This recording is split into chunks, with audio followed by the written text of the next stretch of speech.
Thank you, sister, for the introduction.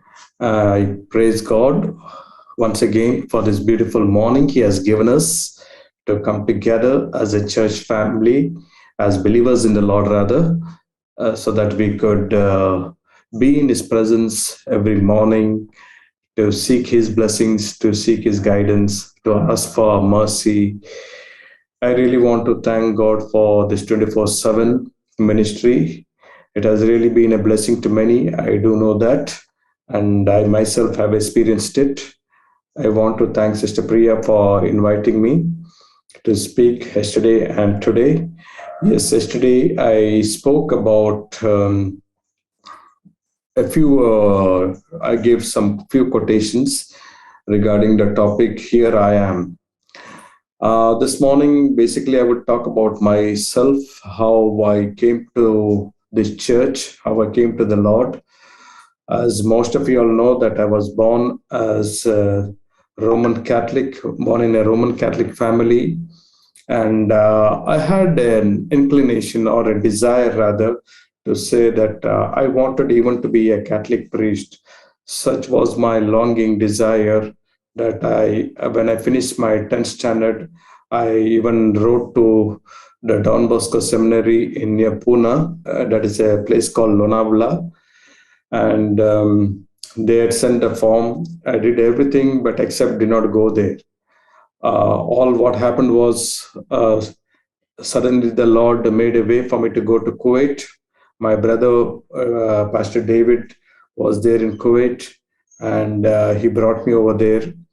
And sometimes God leads us in different ways, in different places. And it was in Kuwait that we came to know the Sabbath truth. Though we were staying in Bangalore those years or those days, but we came to know the Sabbath truth in Kuwait. And why did I say though we were staying in Bangalore? Because Bangalore itself has so many of our churches, and yet the truth came to be known to us there.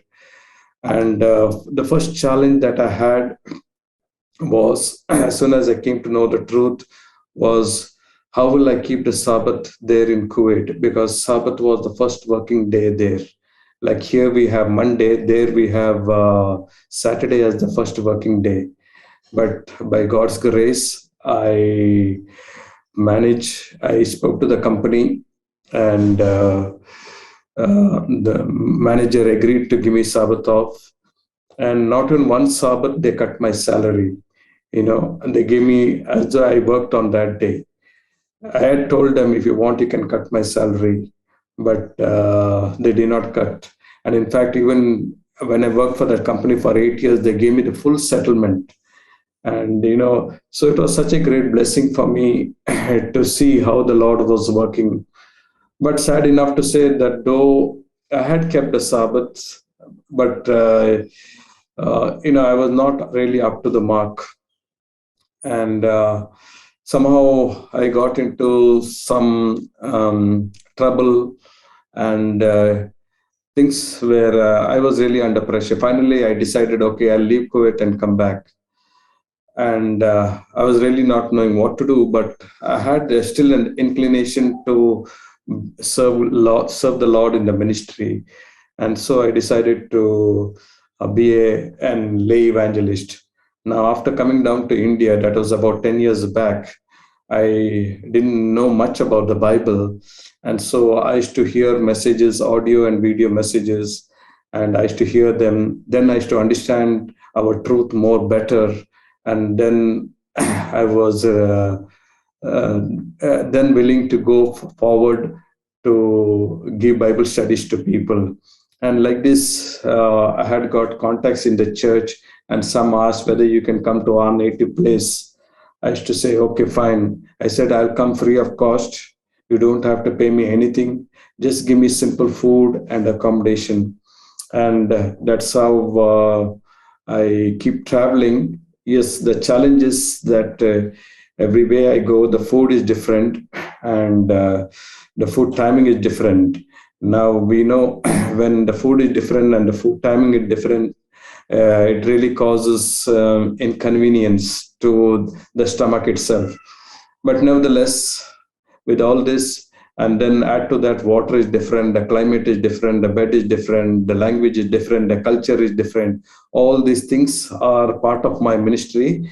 But nevertheless, I really want to thank God because I'm still enjoying it and I keep traveling. Recently, I went to the north of West Bengal, and I was invited there, and it was a wonderful program. And the couple were and I had a meeting in that place.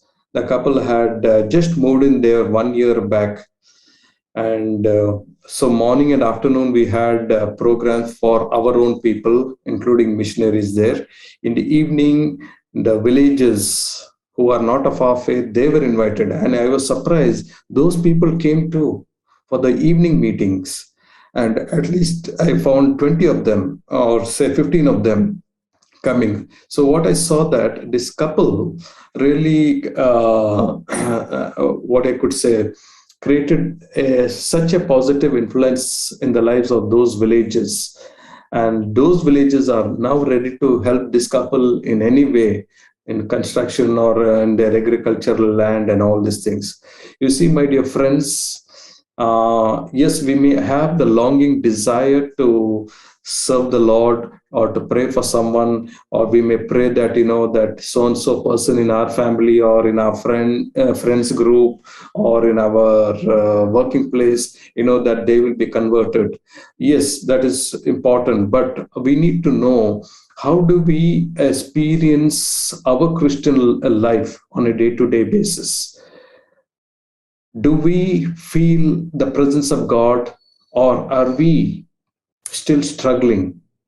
Either we are still in the world or struggling with our problems, and thus bringing hindrance to our spiritual journey, and thus being not being really a light in this dark world.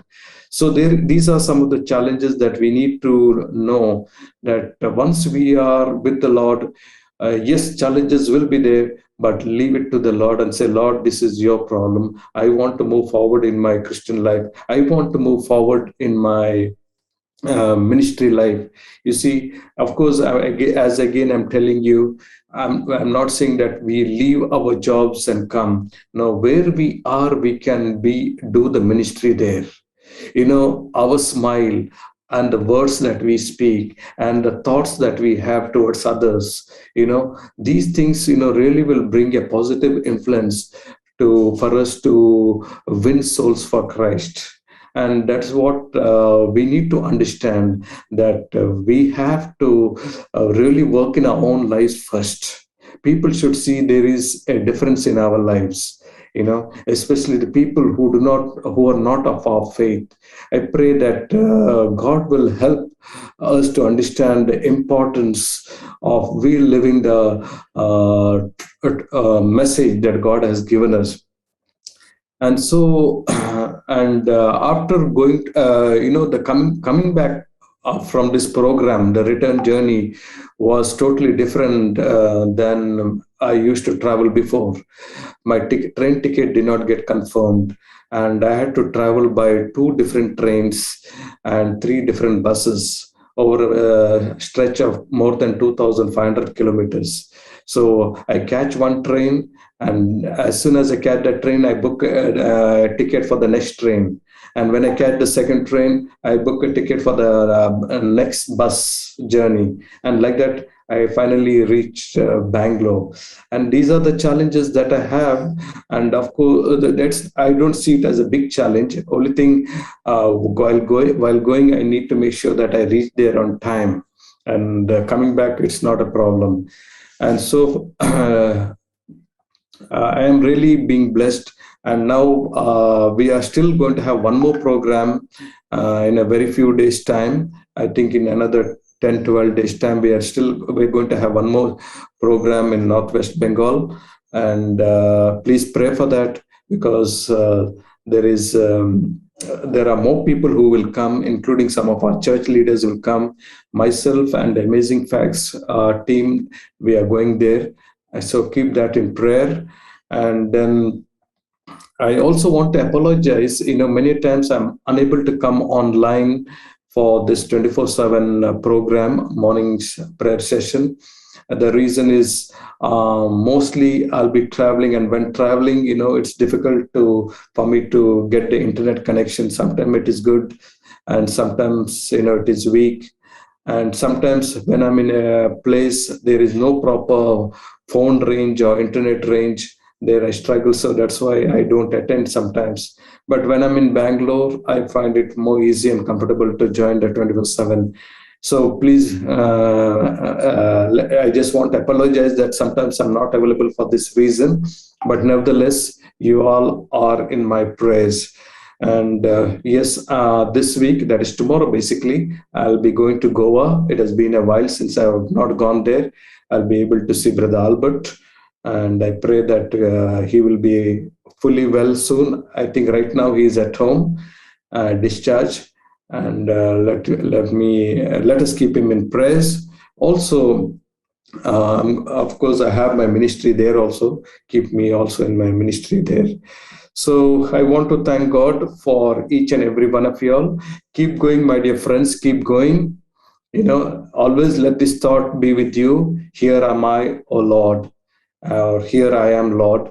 Uh, Let this be your motive for God to use you and to bless your physical life and your spiritual life too. Thank you once again, and may you all have a wonderful day. God bless.